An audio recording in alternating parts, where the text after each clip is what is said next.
Hi friends, welcome back. Motorola Razr 60 എന്ന ഫോണാണ് ഇതാ നമ്മുടെ കയ്യിലിരിക്കുന്നത്. ഇനി ഇതിന്റെ ഒരു quick unboxing and initial impression ആണ്. വീഡിയോ ജസ്റ്റർ എന്നുള്ളതാണ് ഇതിന്റെ ഒരു പ്രധാനപ്പെട്ട സവിശേഷതയായിട്ട് പറയുന്നത്. അതായത് ഒരു വീഡിയോ റെക്കോർഡ് ചെയ്യുമ്പോൾ നമ്മൾ അതിൽ ഫോണിൽ തൊടാണ്ട് തന്നെ വീഡിയോ സ്റ്റാർട്ട് ചെയ്യാനും പോസ് ചെയ്യാനും അതേപോലെ സ്റ്റോപ്പ് ചെയ്യാനും ഒക്കെ നമുക്ക് ജസ്റ്ററുകൾ കൊണ്ട് പറ്റും എന്നുള്ളതാണ് ഇതിന്റെ പ്രത്യേകത. വേൾഡ് ഫസ്റ്റ് ആണ് ആ ടെക്നോളജി ഈ ഒരു ഫോണിൽ വരുന്നതെന്നാണ് പറയുന്നത്. ഈ ഒരു ഫോണിന്റെ വില 50 രൂപ അല്ലെങ്കിൽ 60 രൂപ അതിനിടയ്ക്ക് തന്നെ വരുന്നുള്ളതാണ് ഇതിന്റെ ഹൈലൈറ്റ്. ഒരു ഫ്ലിപ്പ് ഫോണിനെ സംബന്ധിച്ച് ഇത് ഒരു ഡീസന്റ് പ്രൈസിംഗ് ആണ്. ഒന്ന് കണ്ടു നോക്കാം. അപ്പോൾ ഈ കാണുന്നതാണ് റേസർ 60യുടെ ബോക്സ്. ഓപ്പൺ ചെയ്യുമ്പോൾ മുകളിൽ തന്നെ മറ്റൊരു ബോക്സ്. ഇതിനകത്ത് നമുക്കറിയാം ഡോക്യുമെന്റ്സും അതേപോലെ തന്നെ കേസും ഉണ്ടാവുക. കേസ് 2 കഷ്ണങ്ങളായിട്ട് കിട്ടുന്നുണ്ട്. ഈ കാണുന്നതാണ്. വേണ്ടവർക്ക് ഉപയോഗിക്കാം, വേണ്ടവർക്ക് ഇതൊക്കെ മാറ്റി വെക്കാം. അപ്പോൾ ഈ കാണുന്നതാണ് ഫോൺ, മോട്ടറോള റേസർ 60. അത്യാവശ്യം നല്ലൊരു ലക്ഷറി ഫീൽ ഇത്തവണയുണ്ട്. എന്തായാലും ഇതിനെക്കുറിച്ച് കൂടുതൽ പറയാം. അതിന് മുമ്പ് ബോക്സിൽ ചാർജർ, 33 വാട്ടിന്റെ ചാർജർ, ചാർജിങ് കേബിൾ, ഇത്രയുമാണ് ബോക്സിലുള്ളത്. ബോക്സ് അങ്ങോട്ട് മാറ്റി വെക്കാം. അത്യാവശ്യം നല്ല ഡിസൈനാണ് കൊടുത്തിരിക്കുന്നത്. എനിക്ക് ഇഷ്ടപ്പെട്ടു തവണ. എല്ലാത്തരം മോഡുകളിലും വെക്കാനും പറ്റും. നമുക്ക് നോർമൽ മോഡ് അല്ലെങ്കിൽ ടെൻറ്റ് മോഡ് അല്ലെങ്കിൽ എന്താ പറയുക ഇങ്ങനെ വളച്ചൊക്കെ ക്യാമ്പ് കോഡർ മോഡ് ഈ രീതിയിൽ എങ്ങനെ വേണമെങ്കിലും പിടിച്ച് ഉപയോഗിക്കാൻ കഴിയുന്ന നല്ല സ്ട്രോങ് ആയ ഹിഞ്ചും കാര്യങ്ങളുമാണ്. അതേസമയം തന്നെ 1 ഹാൻഡഡ് ഓപ്പണിങ്ങും ഈസി ആയിട്ട് പറ്റുന്നുണ്ട്. നൈസായിരിക്കുന്നു കാണാനും കൈ പിടിക്കാനും ഉപയോഗിക്കാനൊക്കെ വളരെ നല്ല ഫീൽ. അതവിടെ നിൽക്കട്ടെ. എപ്പോഴും ഈ നല്ല ഫീൽ അത് ഇതെന്ന് പറഞ്ഞിട്ട് ഇതിൻ്റെ ഈ ഫ്ലിപ്പിനെ കുറിച്ചാണ് കൂടുതൽ സംസാരിക്കാറ്. നമ്മൾ ആ പരിപാടി നിർത്തുകയാണ്. കാരണം എപ്പോഴും ഇത് തന്നെ പറഞ്ഞുകൊണ്ടിരിക്കാണ്ട് ഈ ഫോണിൽ എന്തൊക്കെയുണ്ട് നമുക്കത് നോക്കിയാലോ. ഇതിൻ്റെ ക്യാമറ എങ്ങനെയുണ്ടെന്ന് നമുക്ക് ആദ്യം തന്നെ നോക്കാം. 50 മെഗാ പിക്സലിൻ്റെയാണ് മെയിൻ ക്യാമറ, 13 മെഗാ പിക്സലിൻ്റെ വൈഡ് ആംഗിൾ ക്യാമറ, അത് പ്ലസ് മാക്രോ ആണ് വരുന്നത്. ഫ്രണ്ടിൽ 32 മെഗാ പിക്സലിൻ്റെ സെൽഫി ക്യാമറയാണ് വരുന്നത്. സോ ഇതിൻ്റെ സാമ്പിൾസ് ജസ്റ്റ് ഒന്ന് കണ്ടു നോക്കിക്കോളൂ. മെയിൻ ക്യാമറ കൊണ്ട് തന്നെ ഞാൻ സെൽഫി പോലെ പിടിച്ചെടുത്തിരിക്കുകയാണ്. എങ്ങനെയുണ്ടെന്ന് നോക്കുക.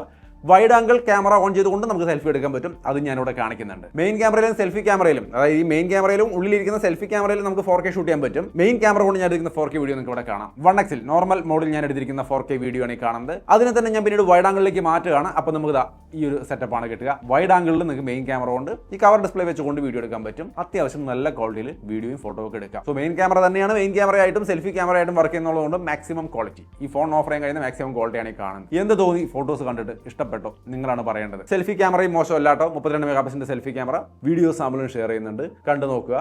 അതും മോശമല്ലാത്ത നല്ല ക്വാളിറ്റിയാണ്. സോ അപ്പോൾ ഇതിന്റെ ക്യാമറ അത്യാവശ്യം നല്ലതാണ്. ഇതിലൊരു വലിയ അഡ്വാൻറ്റേജ് ഇവർ കൊണ്ടുവന്നിരിക്കുന്നത് വീഡിയോ ജസ്റ്റർ എന്ന് പറയുന്നതാണ്. World first video jester.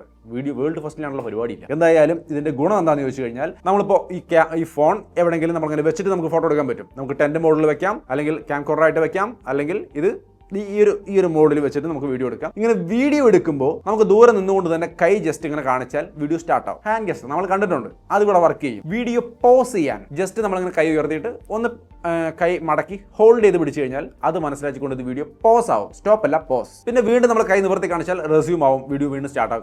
Continue ആവും റെക്കോർഡിംഗ്. ഇനി സ്റ്റോപ്പ് ചെയ്യണമെങ്കിൽ നിങ്ങൾ ചുരുട്ടി പിടിച്ച കൈ അങ്ങനെ പൊന്തിച്ച് കാണിച്ചാൽ മതി. അപ്പോൾ വീഡിയോ സ്റ്റോപ്പ് ആവും. സോ അപ്പോൾ ഇങ്ങനെ കംപ്ലീറ്റ് ആയിട്ടും video start, stop, pause, resume എല്ലാം തന്നെയും ഹാൻഡ് ജസ്റ്ററുകൾ കൊണ്ട് കൃത്യമായിട്ട് വർക്ക് ചെയ്തു. ഞാൻ ഉപയോഗിച്ച് നോക്കി. ഇതിലൊരു കാര്യം നോക്കാനുള്ളത്, ഇത് 4Kയിൽ വർക്ക് ചെയ്യില്ല, ഫുൾ HD മാത്രമേ വർക്ക് ചെയ്യുള്ളൂ എന്നുള്ളത് മാത്രമാണ് ഇതിൽ എനിക്ക് ആകെ ഒരു പോരായ്മയായിട്ട് തോന്നിയത്. സോ അതാണ് ഒരു നല്ല അഡ്വാൻറ്റേജ് ഈ ഒരു ഫോണിന്റെ ഫീച്ചേഴ്സിന്റെ ഭാഗത്ത്. പിന്നെ ഇതിനകത്ത് മോട്ടോയുടെ AI ഫോട്ടോ എൻഹാൻസ്മെന്റ്, എടുക്കുന്ന ഫോട്ടോ കുറച്ചും കൂടി എൻഹാൻസ് ചെയ്യുന്ന പരിപാടി. AI adaptive stabilisation. നമ്മൾ എടുത്ത വീഡിയോസ് നമ്മൾ നിങ്ങൾക്ക് ഇവിടെ കാണാം. നല്ല സ്റ്റേബിൾ ആണ്, സ്മൂത്ത് ആണ്. കാരണം AI അഡാപ്റ്റീവ് സ്റ്റെബിലൈസേഷൻ ഉണ്ടെന്നാണ് പറയുന്നത്. പിന്നെ colour optimisation, auto smile capture പോലുള്ള സംവിധാനങ്ങളൊക്കെ ഇതിന്റെ ക്യാമറയുടെ ഭാഗത്ത് വരുന്നുണ്ട്. സോ അതിൻ്റെതൊക്കെ ബെനിഫിറ്റുകൾ നമുക്ക് ഈ വീഡിയോയിലും ഫോട്ടോയിലും ഉണ്ടോ എന്നുള്ളത് നിങ്ങൾ നോക്കുക. പിന്നെ മാജിക് ഇറേസർ പോലുള്ള സംഭവങ്ങൾ, അതായത് ഗൂഗിൾ ഫോട്ടോസ് ആണ് ഇതിൽ വരുന്നത്. അതിൽ എല്ലാതരം എഡിറ്റിംഗ് ഫീച്ചേഴ്സും ഉണ്ടായിരിക്കും. മാജിക് ഇറേസർ എന്ന് പറഞ്ഞാൽ നമുക്കറിയാം, ഇങ്ങനെ മാർക്ക് ചെയ്ത് കൂടുതൽ അൺവാണ്ടഡ് ഒബ്ജക്റ്റുകളെ ഇറേസ് ചെയ്യുന്ന പരിപാടി. ഇനി ഇത്തിരി ബ്ലറായി പോയ ഫോട്ടോ ആണെങ്കിൽ ഫോട്ടോ അൺബ്ലറിൽ ക്ലിക്ക് ചെയ്തുകൊണ്ട് ഈസി ആയിട്ട് ആ ബ്ലർ കളഞ്ഞ് ക്ലാരിറ്റി കൂട്ടിയെടുക്കാം. അങ്ങനെയുള്ള ഒട്ടനവധി കാര്യങ്ങൾ ഇതിനകത്ത് വരുന്നുണ്ട്. സോ ക്യാമറ സെറ്റപ്പാണ് നമ്മൾ ഈ ഫോണിനെ കുറിച്ച് ആദ്യം പറഞ്ഞിരിക്കുന്നത്. എങ്ങനെയുണ്ടെന്ന് നിങ്ങൾ പറയാട്ടോ, കമന്റ് ഞാൻ നോക്കാം. ഇനി ഈ ഫോണിന്റെ ഡിസൈനെ കുറിച്ചൊന്ന് പറഞ്ഞാലോ, ചെറുതായിട്ടൊന്ന് പറയാം. ഈ ഒരു ഫോണിൽ അവർ പറയുന്നത് നിങ്ങൾക്ക് ഇവിടെ കാണാം, ക്ലോസ് റേഞ്ചിൽ കാണിക്കാട്ടോ. India's first flip phone with marble finish and fabric finish എന്നാണ് പറയുന്നത്. അതായത് ഇതിനൊരു മാർബിൾ ഫിനിഷും വരുന്നുണ്ട്, ഫാബ്രിക് ഫിനിഷിലും ഈ ഫോൺ ഇറങ്ങിയിട്ടുണ്ട്. സോ നിങ്ങൾക്ക് അതൊക്കെ താല്പര്യമുണ്ടെങ്കിൽ നിങ്ങൾ അത് ചൂസ് ചെയ്ത് പർച്ചേസ് ചെയ്തോളൂ. പ്രീമിയം കളേഴ്സ് ആണ് വരുന്നത്. പാൻറ്റോൺ വാലിഡേറ്റഡ് കളേഴ്സ് തന്നെയാണ് ഇവരെല്ലാം ഉപയോഗിക്കുന്നത്. അതായത് നിങ്ങൾക്ക് ഇവിടെ കാണാൻ കളറുകൾ Pantone lightest sky, Pantone Gibraltar sea, Pantone spring bud, അങ്ങനെയുള്ള കളറുകളൊക്കെയാണ് പേര് കൊടുത്തിരിക്കുന്നത്. സംഗതി ഏതാ ഇഷ്ടമായെന്ന് വെച്ചാൽ അത് നോക്കി ചൂസ് ചെയ്യാം. ഇനി ഇതിന്റെ ഡ്യൂറബിലിറ്റി നോക്കിയാൽ ഹിഞ്ചൊക്കെ വളരെ സോഫ്റ്റ് ആൻഡ് സ്മൂത്ത് ആണ്. മോസ്റ്റ് ഡ്യൂറബിൾ ടൈറ്റാനിയം ഹിഞ്ച് എന്നാണ് ഇവർ പറയുന്നത്. Certified by SGS. 5 ലക്ഷം തവണ മടക്കി ഉപയോഗിച്ചാലും കംപ്ലൈന്റ് വരാത്ത തരത്തിലുള്ള സെറ്റപ്പാണ്. ക്രീസ്ലെസ് മെയിൻ ഡിസ്പ്ലേ എന്നാണ് പറയുന്നത്. വലിയ ക്രീസ് ഒന്നും നമുക്ക് ഫീൽ ചെയ്യുന്നില്ല, ചെറുതായിട്ടൊക്കെ ഉണ്ട്, എന്നാലും ക്രീസ്ലെസ് എന്ന് വേണമെങ്കിൽ പറയാം. IP48 വാട്ടർ റെസിസ്റ്റൻസ് വരുന്നുണ്ട്. അത്യാവശ്യം ചെറിയ മഴത്തുള്ളികളൊക്കെ ചാറിയാലും പെട്ടെന്നൊന്നും അങ്ങനെ വെള്ളം കയറില്ല എന്ന് സമാധാനിക്കാം. പിന്നെ സ്മാർട്ട് വാട്ടർ ടച്ച് ഒക്കെ വരുന്നുണ്ട്, നനഞ്ഞ കൈ കൊണ്ടൊക്കെ ടച്ച് ചെയ്താലും വർക്ക് ചെയ്യും. പിന്നെ കോണിംഗ് ഗോറില്ല ഗ്ലാസ് വിക്ടസ് പ്രൊട്ടക്ഷനും കാര്യങ്ങളും വരുന്നുണ്ട്, എക്സ്റ്റേണൽ ഡിസ്പ്ലേ തന്നെ വരുന്നുണ്ട്. സോ അപ്പോൾ അങ്ങനെയാണ് ഇതിന്റെ ഡിസൈൻ. എനിക്കിത് കണ്ടിട്ട് നല്ല രീതിക്ക് ഇഷ്ടപ്പെട്ടു. നിങ്ങൾക്ക് ഇഷ്ടപ്പെട്ടോ എന്നുള്ളത് നിങ്ങൾ നോക്കുക. അത്രയേ ഉള്ളൂ ഡിസൈനെ കുറിച്ച് പറയാൻ. നന്നായിരിക്കുന്നു ഇത്തവണ അല്ലേ. ഇനി ഇതിന്റെ ഡിസ്പ്ലേ നോക്കിയാൽ ഫ്രണ്ട് ഡിസ്പ്ലേ നൈസ് ആയിട്ട് കൊടുത്തിട്ടുണ്ട്. ഒരു ഫുൾ സ്ക്രീൻ ഡിസ്പ്ലേ ആണ്. 3.6 ഇഞ്ച് വരുന്ന POLED ഡിസ്പ്ലേ ആണ്. ഗൊറില്ല ഗ്ലാസ് വിക്ടസ് ആണ് ഇതിന്റെ പ്രൊട്ടക്ഷൻ. ഞാൻ നേരത്തെ പറഞ്ഞു 90 ഹെർട്സിന്റെ ഡിസ്പ്ലേ ആണ്. 1700 പീക്ക് ബ്രൈറ്റ്നസ് വരുന്നുണ്ട്. വിസിബിലിറ്റിക്ക് ഒന്നും കുഴപ്പമില്ല. ഞാൻ ഔട്ട്ഡോർ കൊണ്ട് ഉപയോഗിച്ച് നോക്കി. 10 ബിറ്റ് ഡിസ്പ്ലേ ആണ്. 100% DCI-P3 സപ്പോർട്ടും കാരണം വരുന്നുണ്ട്. 413 പിക്സൽ പെർ ഇഞ്ച് ആണ് ഇത് വരുന്നത്. ഓവറോൾ കൊള്ളാം. ഓൾവേസ് ഓൺ ഡിസ്പ്ലേ കാര്യങ്ങളൊക്കെ വർക്ക് ചെയ്യുന്നുണ്ട്. അതിന്റെ കൂട്ടത്തിൽ AI ഫീച്ചേഴ്സ് കുറേയൊക്കെ ഇവിടെ വർക്ക്. അതായത് ജെമിനൈ ക്ലിയർ ആയിട്ട് വർക്ക് ചെയ്യുന്നത്. ജസ്റ്റ് ടാപ്പ് ആൻഡ് ഹോൾഡ് ചെയ്താൽ അടിയിൽ ജെമിനൈ ഓൺ ആയി വരും. വേണ്ട കാര്യങ്ങളെല്ലാം ചെയ്യിപ്പിക്കാം. പിന്നെ മോട്ടോ AI ഇവിടെ ഐക്കണിൽ നമ്മൾ ടാപ്പ് ചെയ്യുമ്പോൾ മോട്ടോ AI വരും. നിങ്ങൾക്ക് വേണ്ട കാര്യങ്ങളെല്ലാം ചെയ്യിപ്പിക്കാം. അപ്പോൾ ടേക്ക് നോട്ട് എന്നുള്ളതാണെങ്കിൽ മുകളിൽ ഓപ്ഷൻ ഉണ്ട്. നമ്മൾ ക്ലിക്ക് ചെയ്താൽ മതി.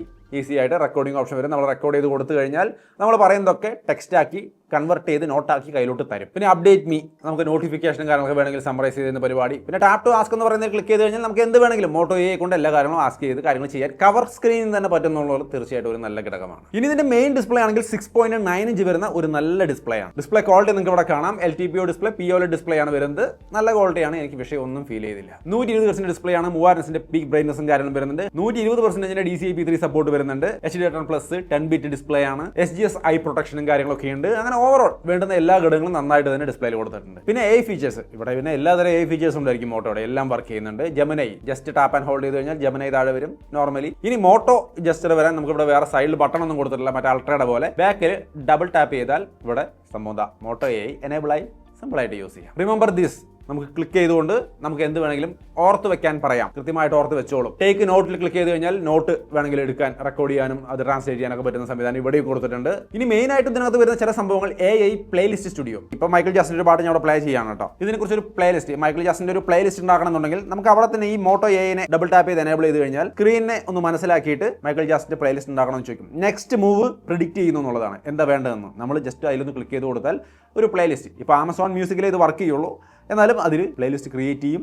ആമസോൺ മ്യൂസിക്കിലേക്ക് ആഡ് ചെയ്ത് തരികയും ചെയ്യും. ഇനിയിപ്പോൾ സ്ക്രീനിൽ ഒരു ഫോട്ടോ ആണെങ്കിൽ നമ്മൾ ബാക്കിൽ ഡബിൾ ടാപ്പ് കൊടുത്തു കഴിഞ്ഞാൽ മോട്ടോ AI പൊന്തി വരും. എന്നിട്ട് അവിടെ അനലൈസ് ചെയ്യും എന്താണ് സ്ക്രീനിൽ കാണുന്നതെന്ന്. അവിടെ നമുക്ക് കുറച്ച് ഓപ്ഷൻസ് അപ്പോൾ തന്നെ കാണിക്കും. നമുക്ക് വേണമെങ്കിൽ മോർ ആക്ഷനിൽ കൊടുത്തിട്ട് ഇവിടെ നിന്ന് ഇമേജ് സ്റ്റുഡിയോ എന്ന് പറയുന്ന സെക്ഷൻ വേണമെങ്കിൽ എടുക്കാം. അല്ലെങ്കിൽ താഴെ മേക്ക് എ ഫോട്ടോ സ്റ്റിക്കർ എന്ന് പറയുന്ന ഒരു ഓപ്ഷൻ അടിയിൽ തന്നെ കിടക്കുന്നുണ്ടാവും ഷോർട്ട് കട്ട്. അല്ലെങ്കിൽ സ്റ്റുഡിയോ എടുത്തുകൊണ്ടും ചെയ്യാം.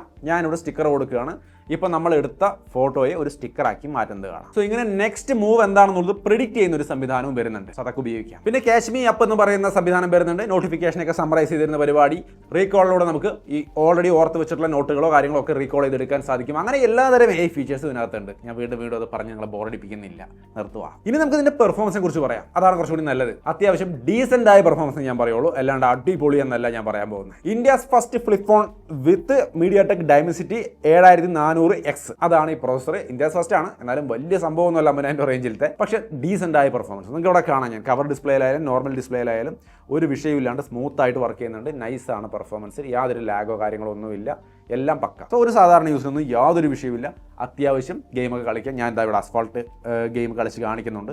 നൈസായിട്ട് കളിക്കാൻ പറ്റുന്നുണ്ട്. പിന്നെ ഈ ഒരു ഫോൺ വാങ്ങിക്കുന്നത് ഒരിക്കലും ഗെയിം കളിക്കാൻ വേണ്ടിയിട്ടായിരിക്കില്ല എന്നുള്ള കാര്യം നമുക്ക് ഊഹിക്കാം. സാധാരണ യൂസിനൊന്നും ഒരു വിഷയമില്ല. LPDDR4X RAM തന്നെ കൊടുത്തിട്ടുണ്ട്. 8GB റാമിന്റെ ഓപ്ഷൻ വരുന്നുണ്ട്. UFS 2.1 ആണ് സ്റ്റോറേജ് വരുന്നത്. അതൊക്കെ മിനിമം ആവശ്യങ്ങൾക്കുള്ള സെറ്റപ്പ് ആണ് കേട്ടോ. അത്യാവശ്യം നല്ല പെർഫോമൻസ് ഉണ്ട്. 4500 mAh ബാറ്ററിയാണ് വരുന്നത്. 30 വാട്ടിന്റെ ചാർജിംഗ് ആണ് സപ്പോർട്ട് ചെയ്യുന്നത്. ചാർജർ 33 വാട്ടിന്റെ ബോക്സിൽ ഇരിക്കുന്നുണ്ട്. 15 വാട്ടിന്റെ വയർലെസ് ചാർജിംഗ് സപ്പോർട്ട് ചെയ്യുന്നുണ്ട്. 16 5G ബാൻഡ്, Wi-Fi 7 പോലുള്ള കാര്യങ്ങളുണ്ട്. പിന്നെ റാം വേണമെങ്കിൽ നിങ്ങൾക്ക് കൂട്ടാം. അതിന് റാം ബൂസ്റ്റ് കൊടുത്തിട്ടുണ്ട്.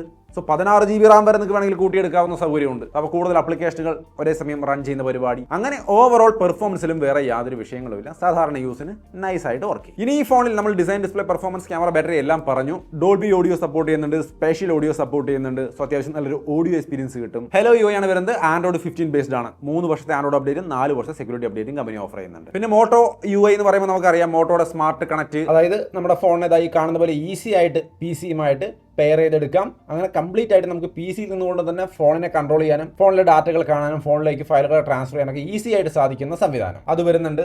അതുപോലെ ഫാമിലി സ്പേസ്, മോട്ടോ സെക്യൂർ, അങ്ങനെയുള്ള സംഭവങ്ങളൊക്കെ ഇതിനകത്ത് വരുന്നുണ്ട്. പിന്നെ മോട്ടോയുടെ പാക്കേജിങ് നമ്മൾ കണ്ടായിരുന്നു. മോട്ടോയുടെ ഒരു ഇക്കോ ഫ്രണ്ട്ലി പാക്കിംഗ് ആണ് എപ്പോഴും വരാറുള്ളത്. പിന്നെ മോട്ടോ എലൈറ്റ് കെയർ പോലുള്ള സംവിധാനങ്ങളൊക്കെ വരുന്നുണ്ട്. ഓവറോൾ ഒരു നല്ല ഡീസൻ്റ് ആയ ഫ്ലിപ്പ് ഫോൺ നിങ്ങൾക്ക് എടുക്കാൻ താല്പര്യമുണ്ടെങ്കിൽ തീർച്ചയായിട്ടും ഒന്ന് പരിഗണിക്കാൻ തെറ്റില്ല. അതാണ് ഈ ഫോണിനെ കുറിച്ചുള്ള എൻ്റെ ഒരു അഭിപ്രായം. ഇനി ഇതിന്റെ വില നോക്കിയാൽ 49,999 രൂപയാണ്. 15,000 രൂപയുടെ ജിയോ ഓഫറും കാര്യങ്ങളൊക്കെ വരുന്നുണ്ട്. ഇതിൻ്റെ സെയിൽ ഡേറ്റ് വരുന്നത് 4th June ആണ്. അതേപോലെ ഫ്ലിപ്കാർട്ട്, Motorola.in അതേപോലെ തന്നെ ലീഡിംഗ് റീറ്റെയിൽ സ്റ്റോറുകളിലൊക്കെ ഇത് അവൈലബിൾ ആയിരിക്കും. സോ തീർച്ചയായിട്ടും ചെക്ക് ചെയ്യുക. ഒരു അൺബോക്സിംഗ് ആൻഡ് ഇനീഷ്യൽ ഇംപ്രഷൻ ആണ്, കൂടുതലൊന്നും പറയുന്നില്ല, ഇത്രയും മതി. എന്താണ് നിങ്ങൾക്ക് തോന്നിയെന്ന് തീർച്ചയായിട്ടും കമൻറ്റായിട്ട് ഷെയർ ചെയ്യുക. വീഡിയോ ഇഷ്ടപ്പെട്ടാൽ ലൈക്ക് ചെയ്യാനും ഷെയർ ചെയ്യാനും മറക്കണ്ട. എന്തായാലും പർച്ചേസ് ലിങ്ക് ഡിസ്ക്രിപ്ഷനിൽ കൊടുത്തേക്കാം, താല്പര്യമുള്ളവർക്ക് പർച്ചേസ് ചെയ്യാമല്ലോ. സോ അത്രയുമാണ് വീഡിയോ. വീണ്ടും ഒരു വീഡിയോയിൽ കാണാം.